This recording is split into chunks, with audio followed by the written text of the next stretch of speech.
Hello, and welcome to Midnight Affairs Tales. Your support means everything to us. We'd love to know, which geographical location are you joining from today? At home on the go, share with us below now. Let's dive into today's story. Chapter 1. The Ceremony of Silence. The trumpet cried like it knew the truth. Jackson Ward's funeral was everything his wife wanted. Flags folded with precision, a polished casket no one opened, and tears that flowed like a well-rehearsed script. Emily wore black. She clutched a folded triangle of red, white, and blue as if it meant something. His brother Caleb stood beside her, a hand at her back like a husband's would be. But Jackson wasn't inside that box. He was 6,000 miles away, staring at a grainy live stream from a classified safe house, watching his own burial like a ghost with a pulse. A botched mission in northern Syria had left his squad dead. Jackson survived, pulled into a covert recovery operation so sensitive, even his status was buried in paperwork. He had no choice. No phone calls. No goodbyes. Just silence. Until now. Because there, in the crowd of mourners, was Caleb, his kid brother, in Jackson's suit, wearing his watch.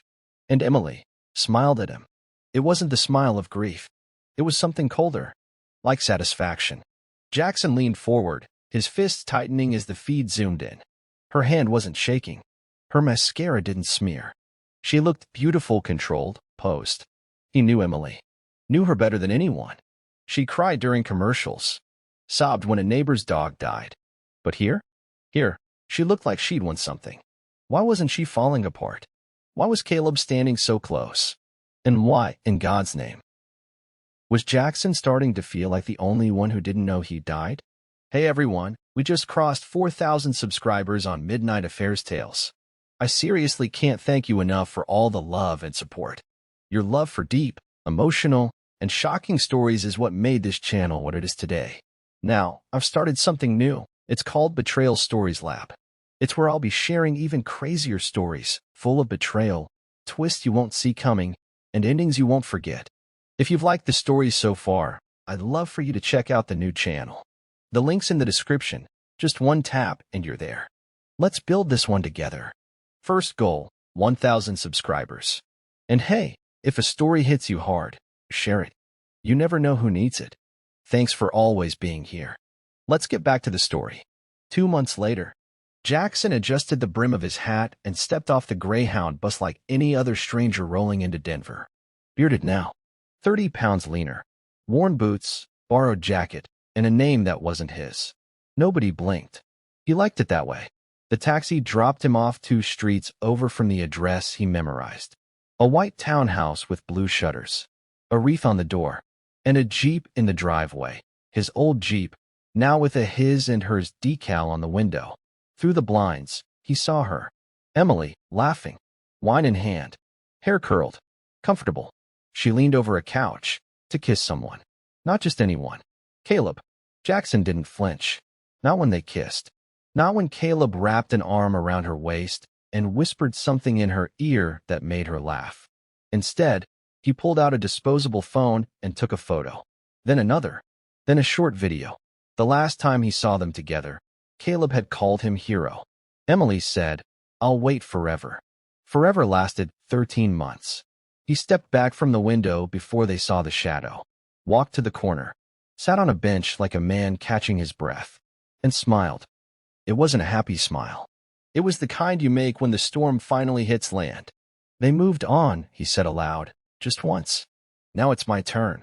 The safe house basement still smelled like stale coffee and bleach. Jackson stood barefoot on the cold concrete floor, watching files download to a battered laptop. He wasn't just home. He was building a case. Bank statements, property transfers, marriage license pre-registrations, photos of Caleb wearing Jackson's Rolex, Emily using Jackson's survivor pension to launch a boutique called New Dawn. "New damn dawn," he muttered, scrolling. "Paid with my death." He clicked play on a security feed, footage from a local gala. There she was, Emily, toasting champagne with Caleb, kissing him under a chandelier. Her voice clear through a lav mic she didn't know she wore. "Never thought it'd be this easy," she whispered. Caleb's voice followed. He was dead weight anyway. Jackson stared at the screen. No anger. No yelling. Just a silence so deep it roared. He saved the video, uploaded a copy to a hidden drive, then printed stills, one by one, pinning them to a corkboard under a title he'd written in sharp black marker. Operation Resurrection. He wasn't rushing this. He wouldn't scream or show up with fists flying. No, Jackson Ward was a soldier, a strategist. If they thought he was buried, he'd rise from that grave like a ghost with a mission. And when he walked in again, it wouldn't be to say hello. Jackson waited until nightfall to make his move. The townhouse was quiet. Caleb's Jeep gone. Lights dimmed. Emily's boutique closed early for personal reasons. Perfect. He slipped on gloves, cracked the side gate, and bypassed the motion light using the trick he learned on a black side op in Jordan. One flashlight covered with red cellophane. No shine. No shadow. The back door had the same code he remembered. She never changed it. Inside, it felt like walking into someone else's victory lap. Framed pictures on the mantel, Caleb and Emily smiling in Aspen. A ski trip Jackson never got to take. His wedding photo? Gone. Replaced by a chalkboard that read, "Our new beginning." His boots moved slowly across hardwood that used to echo with his own steps. Now, the silence felt foreign. On the kitchen counter, a real estate brochure. Property. Sold. Buyer. Emily Ward. Funds. U.S. Army survivor benefits. He snapped a photo, then opened the fridge. Wine. Goat cheese. A birthday cake. On it, in red icing. Happy 35th, Caleb. Jackson was 35 last week. His hand trembled. Just once. Then steadied. He headed to the bedroom. On the dresser, his dog tags. Framed. Below it, a note in Emily's handwriting. "You'll always be with us." He blinked once. Then twice. Was it guilt? Or was it a souvenir? Jackson pulled out his burner phone and took one last photo. They weren't just living without him. They were living off him. The next morning, Jackson sat in a downtown parking garage, facing a man in a rumpled suit with half a donut in his mouth. "Jesus, Ward," the man said. "You look like hell." "Good. That's how they'll remember me." Mike Connors was ex-Intel, a man who knew how to disappear and how to find people who tried. Jackson slid over a flash drive.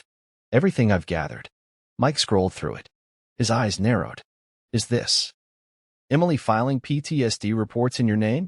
That's felony fraud. She said I was unstable. Claimed trauma. Got full benefits and early access to funds.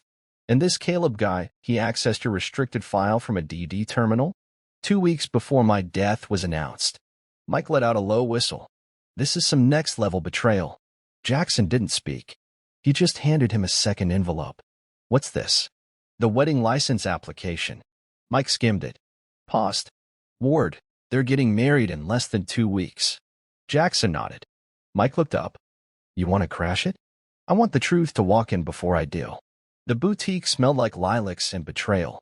Jackson watched from across the street as Emily posed in front of the mirror, turning side to side in a custom-tailored dress. She laughed, spun, tossed her hair back. Her stylist clapped. "You'll be the most stunning bride Denver's ever seen." Emily smirked. "Let's make sure it's a day no one forgets." Jackson lowered his camera, zoomed in on the seamstress's tag, stitch and spool, Denver, and made his way to the side alley. By the time the final fitting wrapped, he was already inside. He bribed a janitor. Knew the back door code.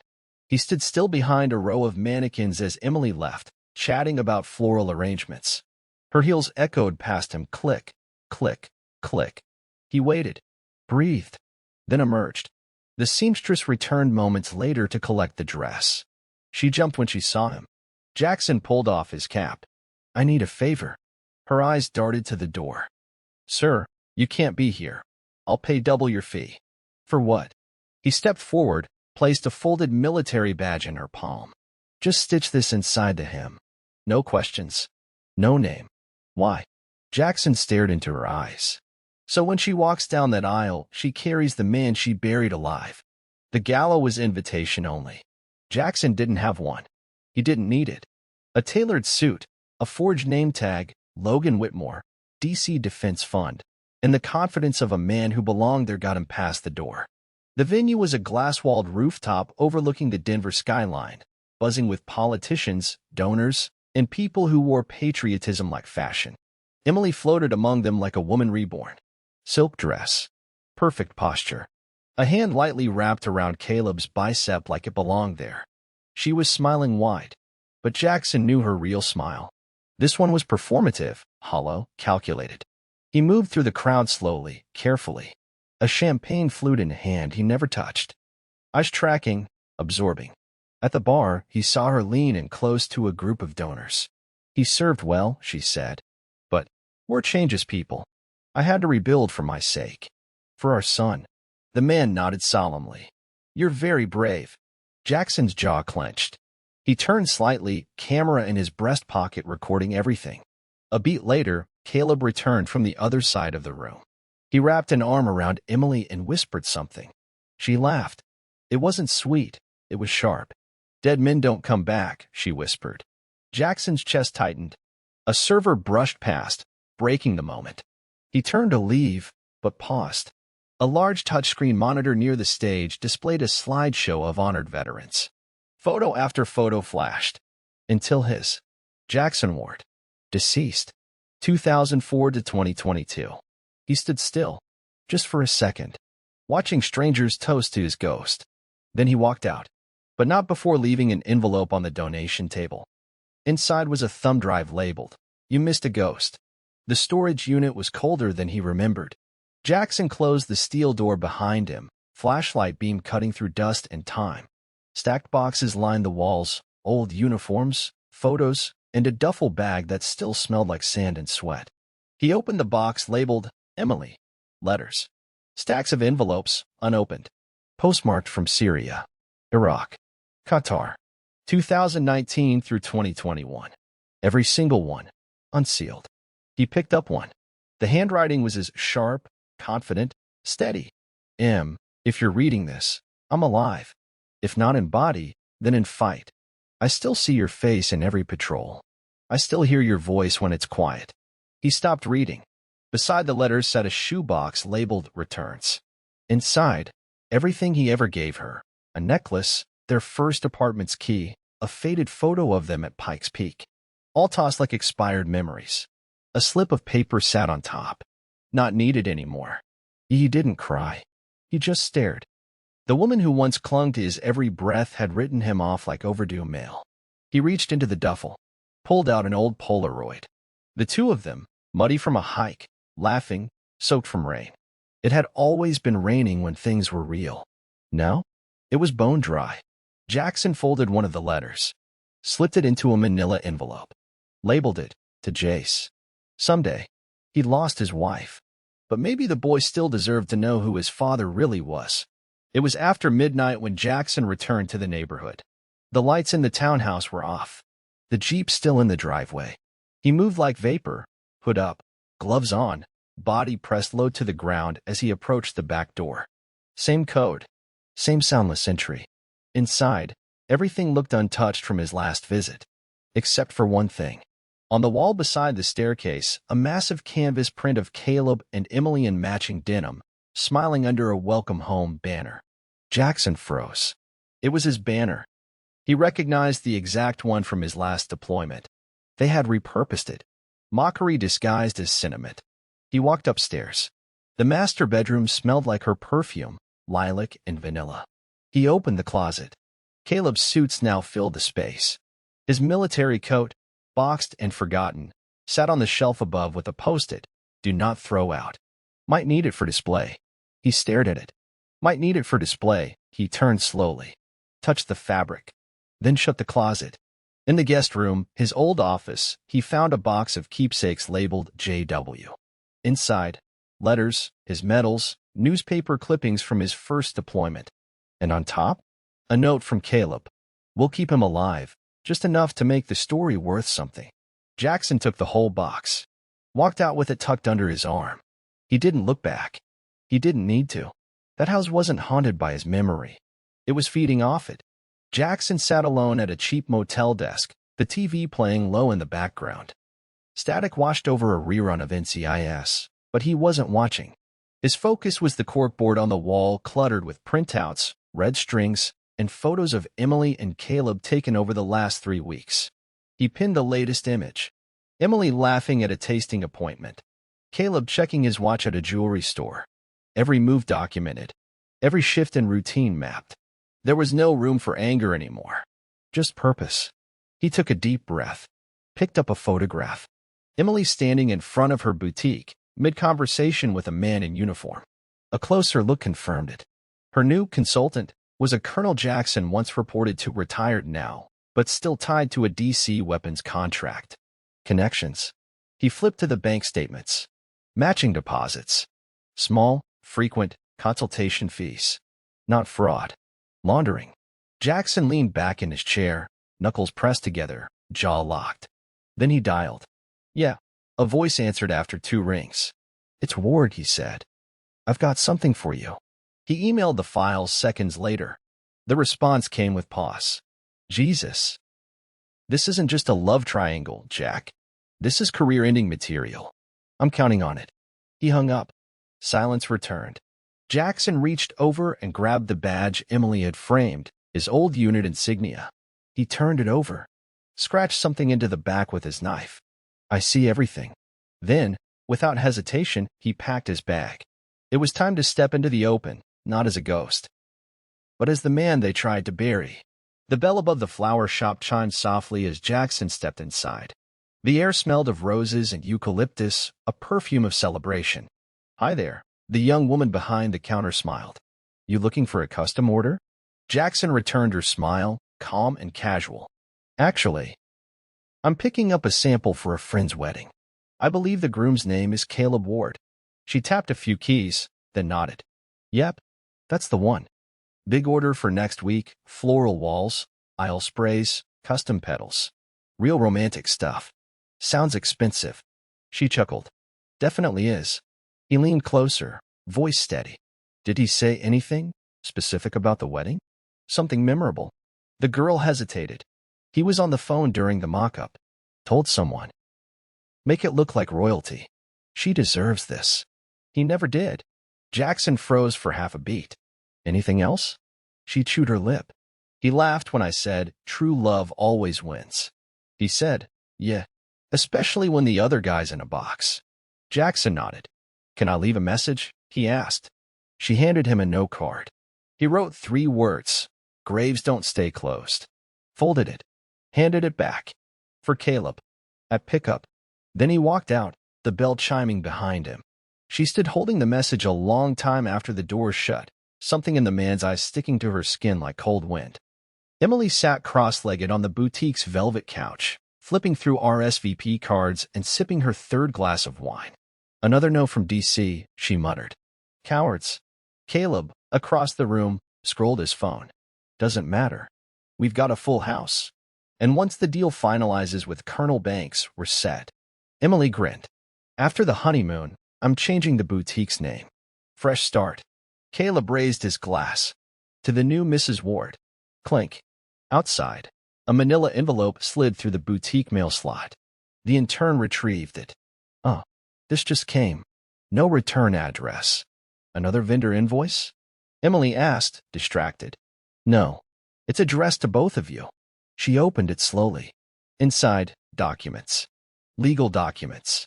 Federal inquiries into insurance fraud, military benefits misrepresentation, and document falsification. She flipped to the last page. A photo clipped to it. Jackson. Alive. In uniform. Standing next to a senator. Her hands trembled. What the hell is this? Caleb snapped, yanking the papers. His face drained. This is a DOJ seal. Emily looked up, heart racing. He's alive, impossible. But Caleb already knew the answer. Somewhere deep down, he always had. Emily dropped the paper as if it were hot. In the bottom corner of the page, typed in bold black font, Operation Resurrection has begun. The schoolyard buzzed with Friday energy, sneakers pounding the pavement, laughter spilling from monkey bars, and backpacks flung like grenades into minivans. Jackson stood at the chain-link fence in a hoodie and sunglasses, arms folded, eyes locked on the boy with the blue windbreaker. Jace. 4 years old. Brown hair, messy, eyes sharp, always moving. Jackson had memorized every photo from Emily's Facebook before she locked it down. This was him. The boy darted between swings, humming something softly. Jackson tilted his head. Was that the army cadence? Left, left, left, right, left. He whispered it. The boy chanted it. Jackson's throat tightened. He stepped back, pressing his body against the fence post, hidden in its shadow. One of the teachers called for cleanup. Jace turned, and for a second, Jackson saw himself. Not just in the face. The posture. The rhythm. That wasn't Caleb's son. That was his. He reached into his coat and pulled out a small envelope. Handwritten on the front, to Jace. For later. Inside was a folded photo of him in uniform. Smiling. Whole. Alive. And a note. Your father loved you before he ever saw you. He handed it to the school secretary when the gates opened, pretending to be an uncle. No return address. No questions asked. Then he turned and walked away. Behind him, the bell rang. In front of him, everything changed. That night, Jackson sat in his motel room with earbuds in, listening to surveillance audio on loop. He bugged Emily's boutique office 3 days ago. Slipped a mic into the base of her orchid vase when she stepped out during a client meeting. So far? Mostly nonsense. Until now. Emily was on the phone. Her voice filtered through the static. He would have been a disaster as a father, Caleb. The anger. The deployments.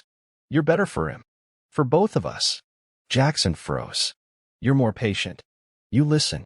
He wouldn't have understood Jace's needs. Caleb scoffed. You mean like wanting to be an astronaut 1 week and a dinosaur the next? Emily laughed. Exactly. Jackson would have turned him into a damn soldier. Jackson's jaw locked. The audio crackled again. Emily sighed. Sometimes I still think I see him. In crowds. In shadows. You feel guilty? Caleb asked. A long pause. No, she said flatly. I feel watched. Jackson leaned back, eyes on the ceiling. You are, he whispered.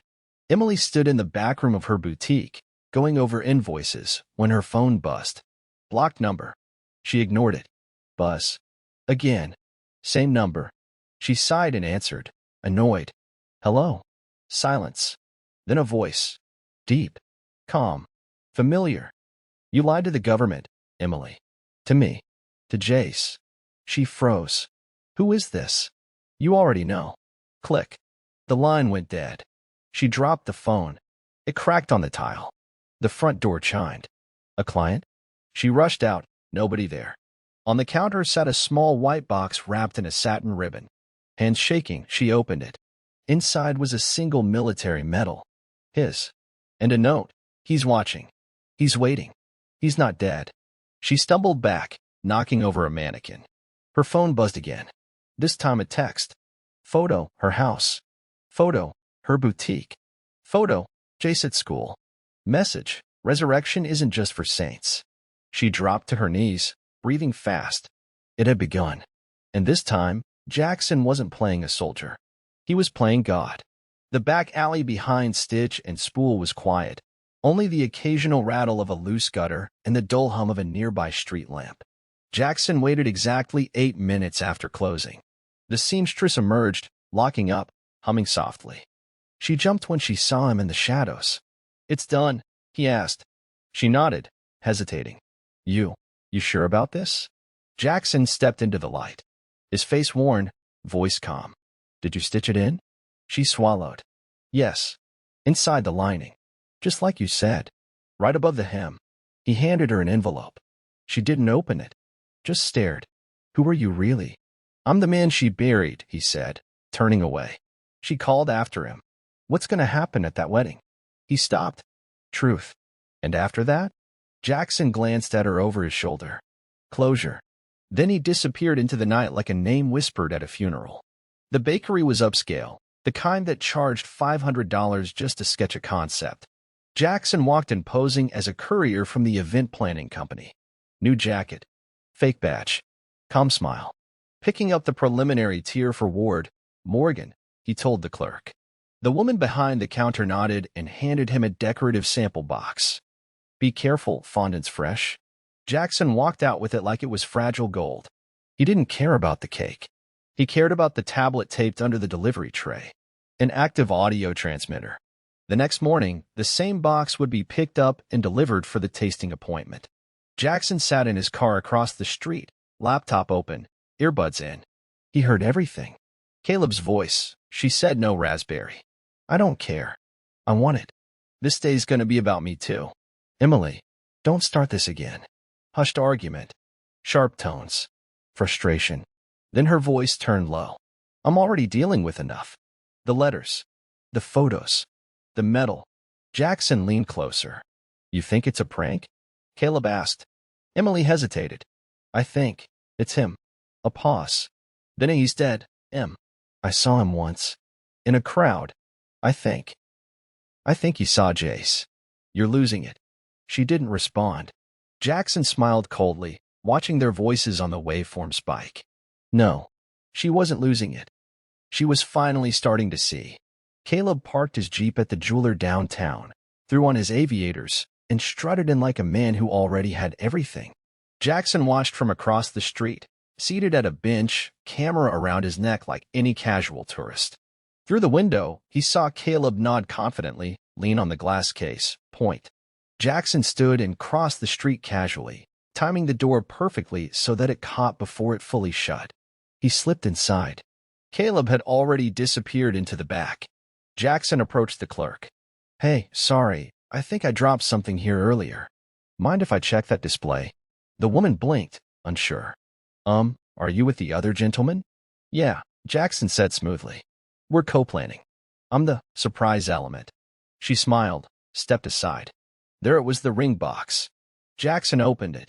A single platinum band, engraved inside. Forever starts now, M.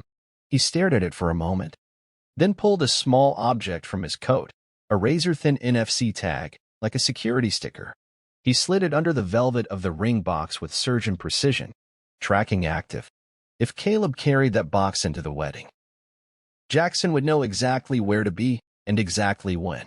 He snapped the box shut and stepped back just as Caleb reappeared. Thanks, man, Caleb said, nodding at Jackson without recognizing him. Jackson nodded. Congrats, he said, voice steady. As he walked out into the afternoon sun, his lips moved around two words, quiet, slow, final. Till death. The chapel was tucked into the hills outside Denver. High-end. Expensive. Secluded. Exactly what someone like Caleb Ward would choose. Jackson arrived at the private office rental beside it, posing as a logistics rep for the Vow agency. A tailored blazer, clean shave, and forged credentials printed on recycled ivory cardstock. Enough polish to pass. The efficient Reverend Monroe was cordial. Professional. You said this is for backup coordination? Jackson nodded. We like to confirm flow. We're tight on schedule with the projection team.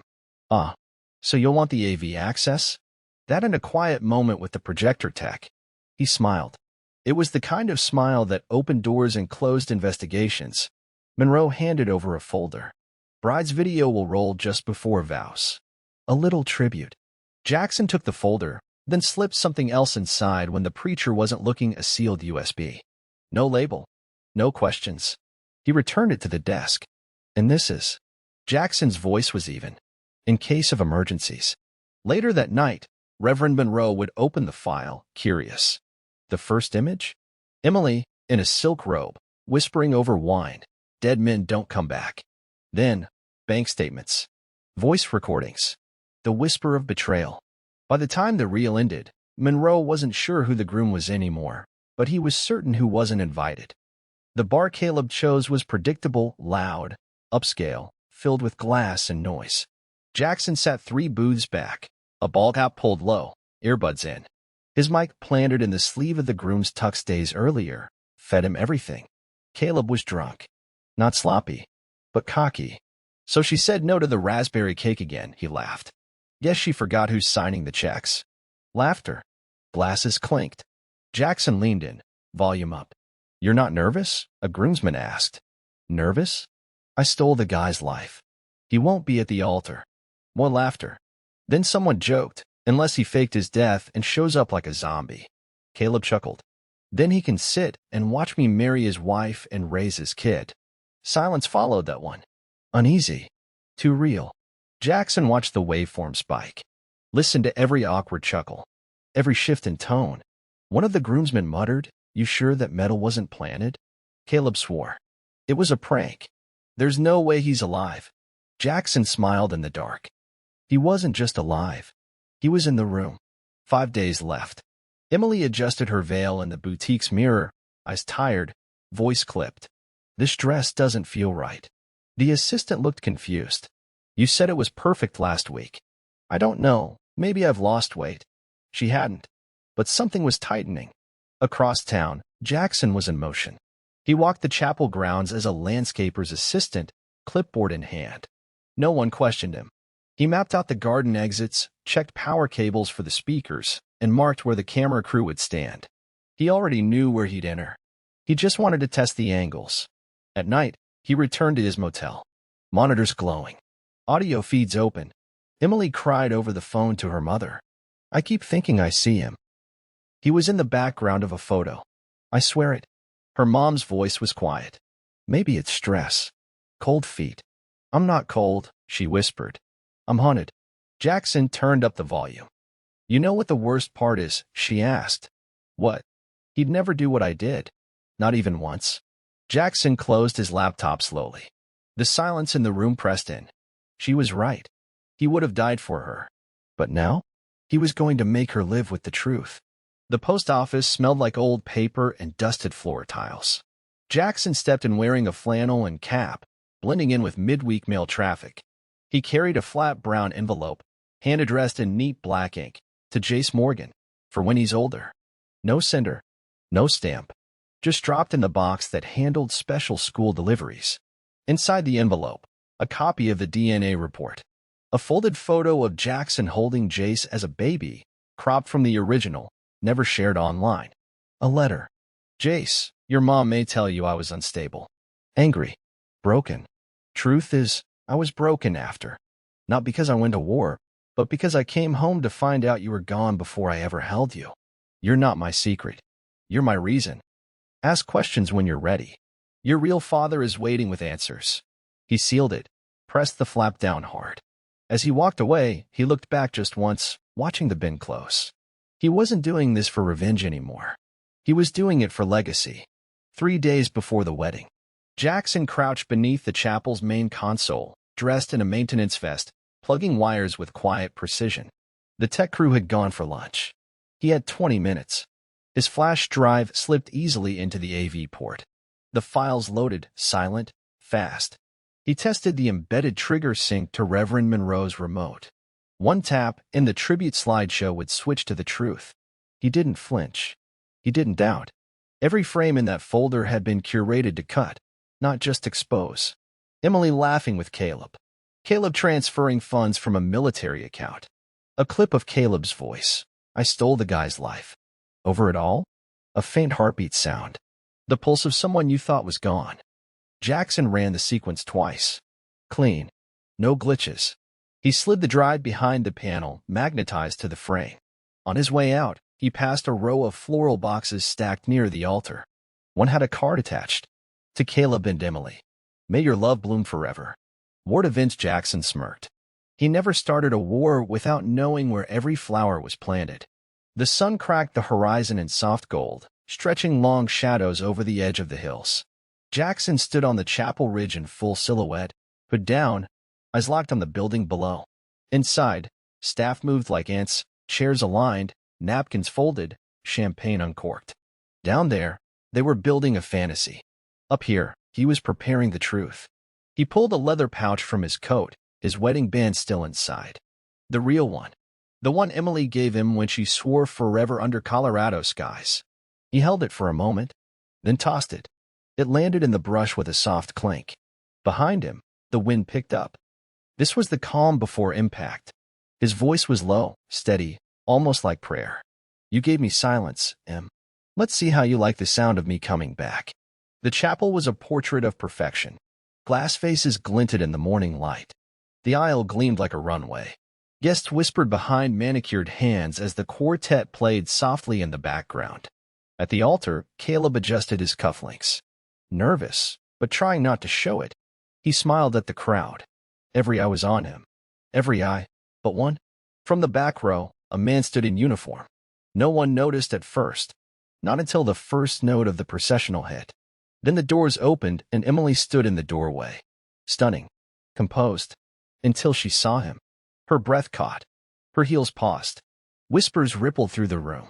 The man in the back didn't move. Emily blinked, took a step, then froze.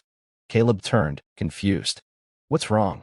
She didn't answer, because the man walked forward now, calm, slow, measured. Each step a drumbeat. Some guests turned in confusion. Others gasped. Then, someone dropped a glass. It shattered. The officiant opened his mouth, but nothing came out, because Jackson Ward was walking down the aisle. Alive. Uniformed. Staring straight at the woman who declared him dead. Emily's bouquet slipped from her hand. Jackson stopped 5 feet from the altar. Silent. Powerful. Then, from the speaker above, a soft click. The screen behind the altar lit up, and the tribute video changed. Gasps filled the chapel as the screen flickered to life. The guests, once charmed and teary-eyed, now sat paralyzed as the images unfolded. A photo of Emily and Caleb embracing in Jackson's home. A time-stamped bank transfer titled Survivor Benefits. Emily Ward, a voice clip. Caleb, laughing. I stole the guy's life. Then, silence, followed by a final frame. Paternity report. Jace Morgan probability of paternity, 0%. Caleb Ward. Testing sample, confirmed as Jackson Ward. Match, 99.8%. The silence wasn't quiet. It pulsed. Caleb's face collapsed in on itself.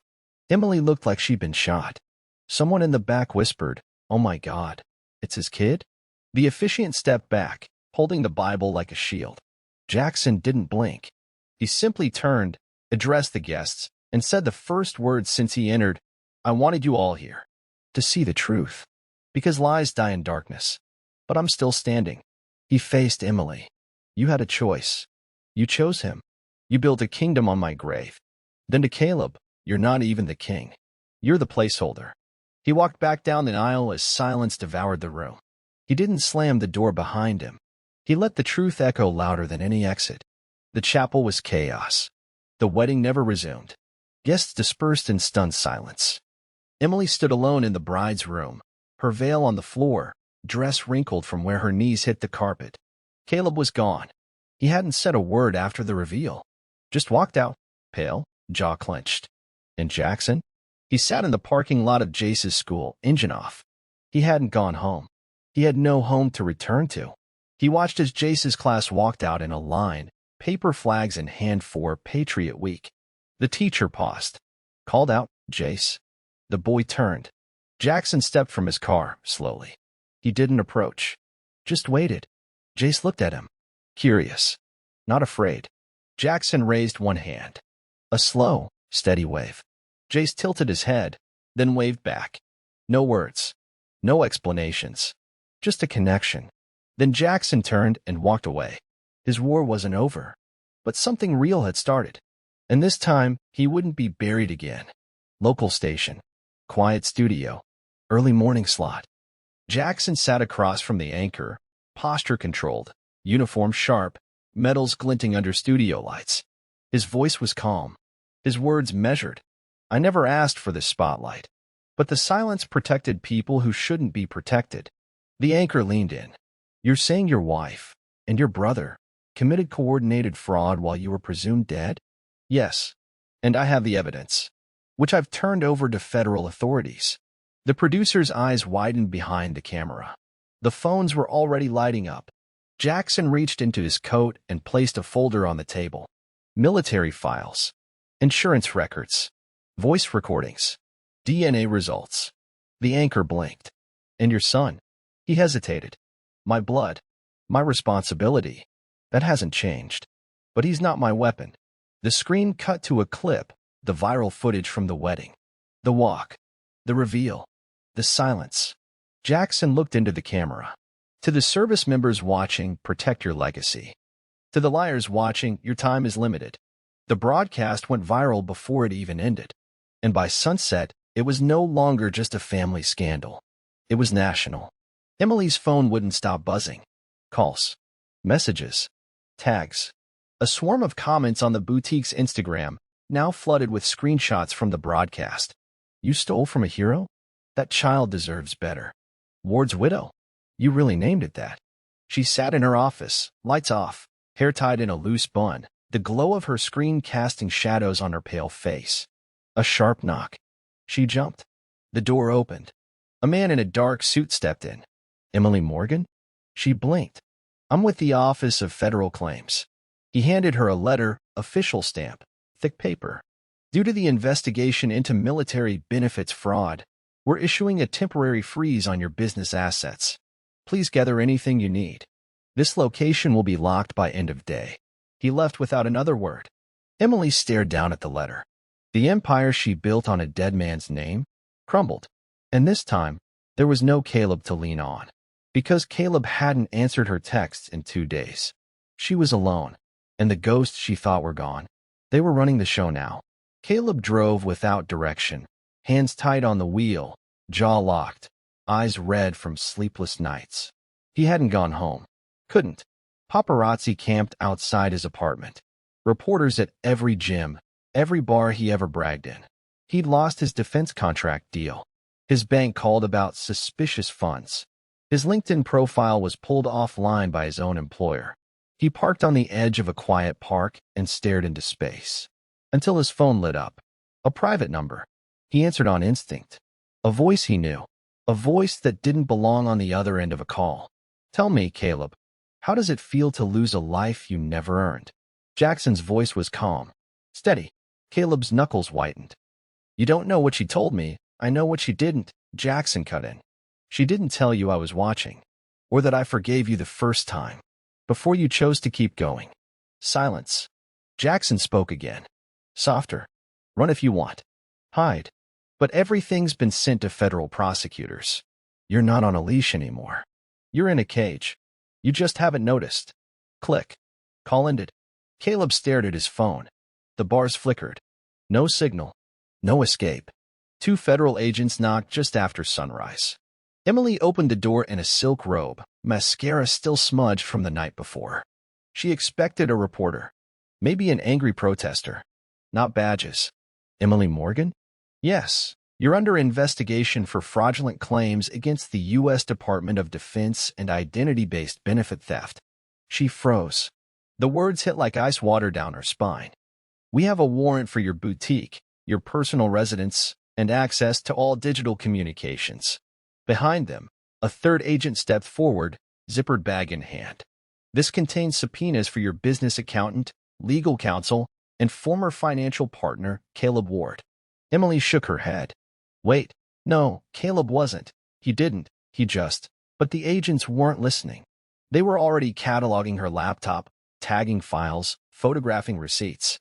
She stood barefoot in the hallway, gripping her silk robe closed with trembling fingers. From inside her purse, her phone buzzed. A new voicemail. She pressed it to her ear, breath catching. Jackson's voice. I told you, Emily. I wouldn't raise my voice. I'd raise the truth. You made your vows to a lie. I made mine to justice. Tears slipped down her cheek as the agents pulled her front door shut. Military holding cell. Cold walls. No windows. Caleb sat across from 2 investigators, 1 Army intelligence, 1 from the Department of Justice. He looked older than he had a week ago, gray at the temples, bags under his eyes, shirt wrinkled, collar loose. We've traced the file breach, said the agent on the left. Your credentials accessed Jackson Ward's classified report 72 hours before it was made public. I was curious enough to download personnel records and reroute survivor funds. I didn't. You moved $187,000 in 3 months. All traceable. Caleb dropped his head. The agent leaned in. Why do it? Why betray your own blood? Caleb looked up, voice cracked. He had everything, he whispered. He was the golden boy, the hero, the one they cheered for. He clenched his fists. She loved him even when he was gone. I was just the one who showed up. Silence. The second agent opened a folder. Inside, a printed image, Caleb's engraved ring. Forever starts now, Em. Poetic, the agent muttered. Caleb looked away. Do I get to say anything publicly? He asked. No. the agent said coldly. You've already said too much. The courthouse smelled like old wood and justice. Jackson stood at the front of the gallery. Press lined the back. No cameras allowed inside, but everyone knew what this was. Emily sat at the defense table, wrists resting on the polished surface like she wasn't sure if she was a guest or a prisoner. The judge skimmed the documents. You're requesting a divorce settlement with no asset division, no alimony, and full legal release of all shared business and military holdings? Jackson nodded. Correct, Your Honor. Emily didn't speak. She just stared ahead. Distant. Fading. The judge stamped the file. Request granted. You are no longer legally bound to one another. Jackson picked up the folder and walked past her. Not once did she look up, but as he reached the door, she whispered, I did love you. Once. He paused. Didn't turn around. I loved the idea of you, she added, quieter. But you were too real. Too good. Jackson didn't reply. Because lies like that don't deserve an answer. Jay sat on the swing, feet dragging in the dirt. Jackson approached slowly, dressed in plain clothes now, hoodie, jeans, the weight of 10 years in every step. Jace looked up. You're the soldier guy, he said. Jackson smiled gently. Yeah, I am. The boy tilted his head. Are you my dad? Jackson crouched down, met his eyes. What do you think? Jace shrugged. Mom says you were sick. Then dead. Then, she doesn't talk about it.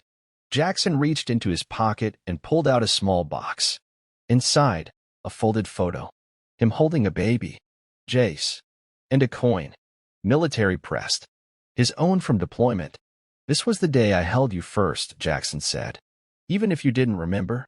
Jace turned it over. Ran his thumb across the ridges. Can I keep it? Jackson nodded. It's yours now. Silence hung between them. Then Jace looked up again. Will I see you again? Jackson's voice cracked. Just a little. Someday. When you're ready. I'll always be around. Jace didn't cry. He just nodded. And Jackson stood. Walked away. One step at a time. The Veteran Affairs Center smelled like lemon polish and paper ink. A receptionist offered Jackson a small nod as he entered, duffel bag slung over his shoulder. He passed rows of quiet men, some in wheelchairs, others with faded hats and lined eyes. They all shared the same unspoken language, survival. At the far end of the hall, Commander Reeves waited behind a glass door. You sure about this, Ward? He asked. You're eligible for early discharge. No shame in walking away. Jackson reached into his bag, pulled out the framed unit badge that once hung in Emily's hallway, his, repurposed like decor. He placed it on the desk. I'm not here to fight again. I'm here to help those who already did. Reeves looked at him. You want to join the advisory board? Jackson nodded. Start small. Casework. Advocacy. Vetting claims. You sure you want to be the guy who reopens old wounds? Jackson's eyes didn't flinch. I've lived with one for years. Now I want to make sure no one bleeds alone. Reeves slid the form across the table. And just like that, Jackson reclaimed what Emily couldn't fake and Caleb couldn't steal. Honor. It wasn't public. Jackson made sure of that. No cameras. No speeches. Just a private citation behind closed military doors. His name was called. He stepped forward.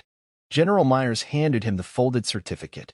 For service rendered in hostile conditions and silence upheld during sensitive recovery operations. Sergeant First Class Jackson Ward. The medal was light in his hand but heavy in meaning. The room clapped. Soft, respectful. No dramatics. Jackson didn't say much. Just nodded. But later, standing outside the hall beneath the overcast sky, he pulled the medal from its velvet case and tucked it inside a small wooden box alongside the DNA report, the photo of Jace, and his first letter home. A time capsule of truth, and pain, and proof. He buried the box beneath a tree just outside the training fields. Some stories didn't need to be worn. They just needed to be remembered. The boutique went fast. One headline spread across every business bulletin board in the state. Veteran widow accused of fraud. Boutique chain liquidated in scandal fallout. Emily stood across the street from her own store as workers removed the gold-lettered sign. Ward's widow. It was already being rebranded. Jackson had purchased the property anonymously through a nonprofit. When the new name went up a week later, it said, Honor House, Veteran Support Center and Shelter. She stood frozen. A young mother walked in carrying a bruised arm and a baby bag.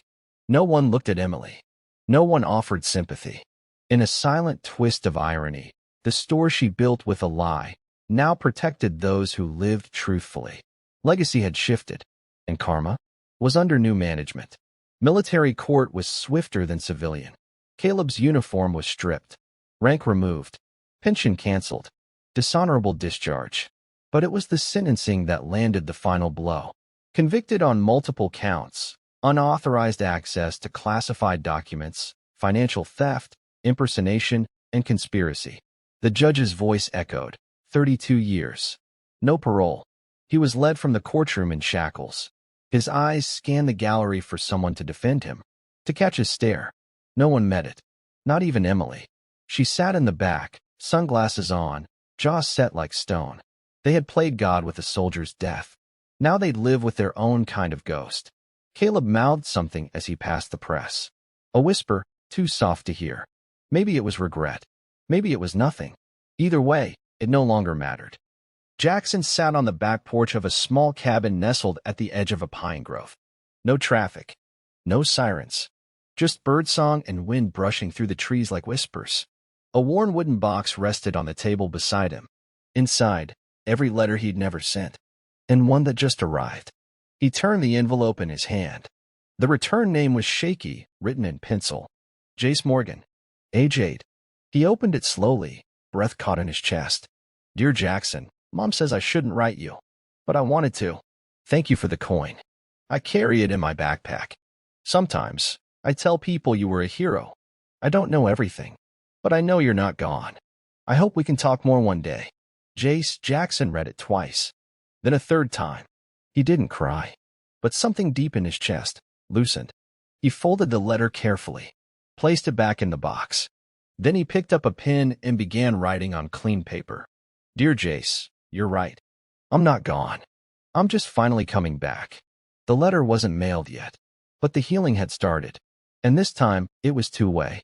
The new house was smaller than the old one. Simpler. No gold frames, no glass-top tables. Just wood, warmth, and things that mattered. On the fridge, a hand-drawn picture of a man in uniform holding a child's hand under a sky full of stars. No name. No explanation. Just two figures in crayon. Jackson stared at it every morning while pouring coffee. The kitchen windows let in clean sunlight. His boots rested by the door, not polished, but honest. He had no schedule, no mission briefing. But every day, he answered one or two letters from veterans or their families. Sometimes it was about pain, sometimes survival, sometimes forgiveness. In the back room, he kept a shelf of keepsakes, his badge, his folded flag, a single framed photo of Jace. The rest of the wall was blank, waiting. He didn't need revenge anymore. He didn't need noise. He had quiet. And somehow, that felt louder than any explosion. The community hall was modest, folding chairs, a podium, a coffee station that had already run out of cream. Veterans filled the front rows. Some had medals. Others had scars that didn't show. Their families sat behind them, wives, daughters, sons, holding hands in quiet solidarity. Jackson stood at the front, hands at his sides. He didn't bring notes. He didn't need them. I'm not here to talk about war, he began. I'm here to talk about what happens after. Silence. See, the hardest part of coming home is realizing your home doesn't know what you became, and sometimes doesn't want to. Murmurs of agreement rippled through the crowd. I was declared dead, buried by paperwork. And when I came back, my family had moved on without me. My life was being lived by someone else. He let that hang. But I didn't come here to make anyone feel sorry for me. I came here to say, you can build again, even from ashes. A woman wiped her cheek. An older vet nodded. Jackson stepped from the podium, walked closer. I know what betrayal feels like. I know what silence tastes like. But I also know this, truth will stand, even when everyone else sits down. He looked out over the faces, young and old, broken and brave. If someone out there has taken your voice, your honor, your place, take it back. Not with fists, with facts, with courage, with quiet. He paused and smiled. Ghosts don't speak, but survivors do. Applause didn't roar. It rose, solid, grounded, from the people who knew he meant every word. 3 weeks after the auction, the boutique reopened. Only this time, it wasn't about silk dresses or bridal fittings. The sign now read, "Honor House, Support and Shelter for Military Spouses." Inside, the space had changed. Gone were the glittering mirrors and champagne flutes. Now, there were beanbags for kids, a private counseling room, a wall of framed photos labeled "Women Who Fought Their Own Battles." Jackson walked in quietly, clipboard in hand. He wasn't a guest. He was staff. Mia, the new director, a Marine widow herself, greeted him with a warm nod. "We've already got 3 women staying upstairs," she said. One had nowhere to go. Her husband tried to lock her out after deployment. Jackson nodded, jaw tense. "We're just getting started." He walked over to the corner where a boy drew quietly with crayons. Jace's age. He knelt. "What are you working on?" The boy held up his picture. A house with flags on the roof. Stick figures holding hands. Jackson smiled. "Looks like a good place," he said. "It is," the boy replied. "It's safe here." Those words didn't hit like a punch. They landed like purpose. Across the room, a woman in scrubs taped up a flyer. "Self-defense workshop for veteran moms, Tuesday at 6. The boutique, once built on lies, now stood on survival. Jackson stepped into the back office, hung his badge on a hook by the door, then got to work. The graveyard was quiet. Not eerie, just still. The kind of quiet you only get in places where names are carved in stone and memories hum like wind through trees. Jackson walked the path slowly, one step at a time. No rush. No weight on his shoulders. Just time. At the far end of the cemetery, beneath a large oak tree, a new bench had been installed. Black iron. Smooth wood. No plaque. Except one. Just 5 words, etched into the backrest. "Lies buried. Truth lives on." He sat down. In his pocket was a folded letter, Jace's latest. Crayon drawings in the margins.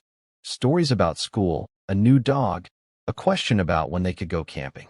Jackson didn't cry, but his throat tightened. He looked out over the rows of stones. One had once been meant for him. A name carved early, a life written off in ink before he'd even had a chance to come home. But he was home now, just not where they'd left him. A jogger passed, nodding in respect. A kid on a bike rode by with a wave. The world moved on. And Jackson? Jackson finally let it. Late autumn. Dry leaves scattered the porch of Jackson's cabin like time passing in slow motion. Inside, the house was warm. A fire crackled. Soup simmered on the stove. Jackson stood in the doorway, looking at the photos lining the shelf. They weren't flashy. No medals. No headlines. Just moments. Jace smiling on a school trip. A team photo from Honor House's first retreat. A framed newspaper clipping with a headline, "From Betrayal to Brotherhood.